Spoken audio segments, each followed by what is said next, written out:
Hello friends, I am Anurag, kotnala, student of MIT University, Madhya Pradesh.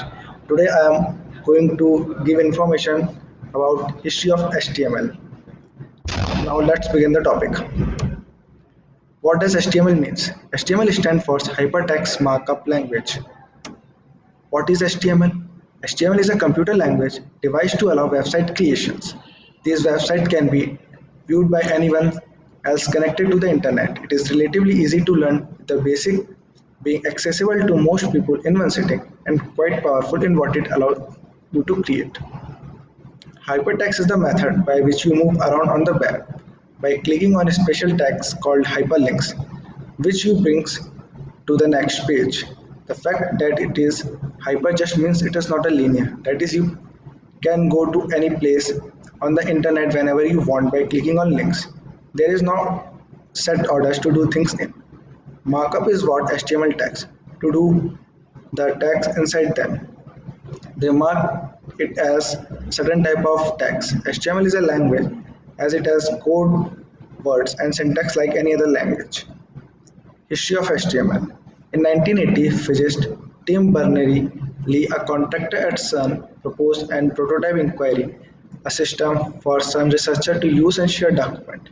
In 1989, Berners-Lee wrote a memo proposing an internet-based hypertext system. Berners-Lee specified HTML and wrote the browser and softwares in late 1990. The first publicly available description of HTML was a document called HTML tags. HTML's version. There are so many HTML's version. We will discuss one by one. HTML 1.0. HTML 1.0 was the first release of HTML to the world. Not many people were involved in website creation at the time, and the language was very limited. There was not much you could do with it bar getting some simple text onto the web. HTML 2.0. HTML 2.0 include everything from the original 1.0 specification but added a few new features to the mix. HTML3. At this time, a HTML working group led by a man named Ragged introduced a new HTML draft. HTML 3.0 it included many new and improved abilities for HTML. HTML 4.0. HTML 4.0 was a large evolution of the HTML standards and the latest version of classic HTML early in development.